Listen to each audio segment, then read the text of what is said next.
Pinkwashing is a term that comes from companies that used breast cancer awareness to market themselves as socially conscious while still selling carcinogenic products. The term has come to refer to the phenomena of capture by dominant social structures of movements for LGBT liberation. I was recently involved in a Twitter spat with a friend of mine and one of their followers who argued that pinkwashing was actually salutary for queer people. The reasoning was effectively, well, at least mainstream society acknowledges us. This is very convenient for companies, governments, and right wing social movements. All they have to do to be accepted by these LGBT persons is cater loosely to the LGBT cause. Nothing broader is expected from them, and if it is, the mere fact of their pandering is saluted. Why? Well, don't you want mainstream recognition for queer people? Do you want to be a second class citizen forever? At least an effort is being made.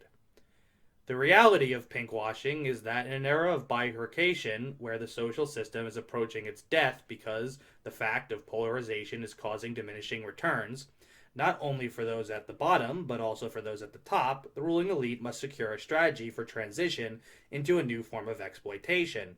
Capitalism is dying because the ability of capital to accumulate is dying. The capitalists now need to chart a path that will preserve their power and privilege without having to rely on the dying social system that once did. Two strategies may be open to elites for these purposes. Many of the elites, according to social scientist Immanuel Wallerstein, this may be most of them, may choose retrenchant conservatism. Instead of continuing to make concessions to oppressed strata and progressive movements, this approach includes a violent suppression of the opposition.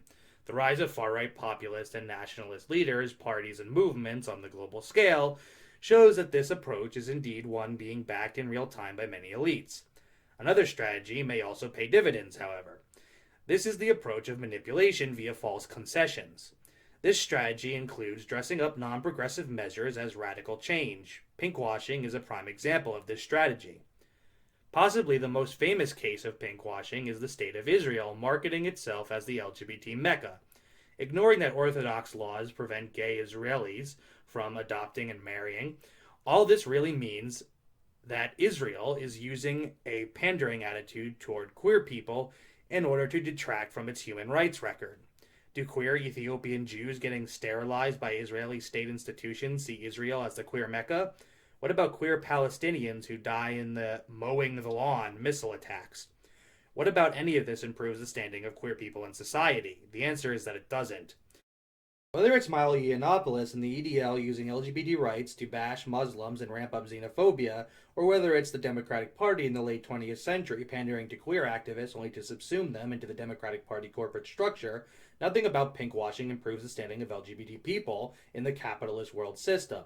The reality is that capitalism's claim to democracy and civil rights has always been contradicted by its divisions of labor. Along the lines of sexuality, race, gender, age, etc., capitalism assigns persons with different roles and rewards. The dominant groups get the best roles and rewards, while the subordinate groups get the worst.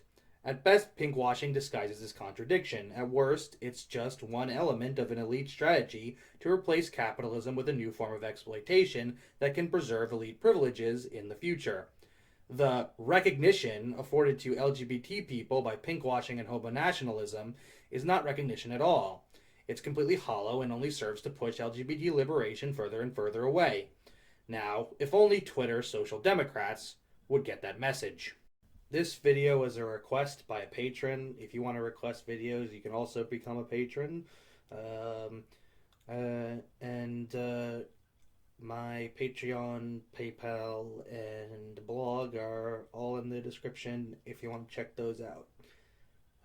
So, see you next time.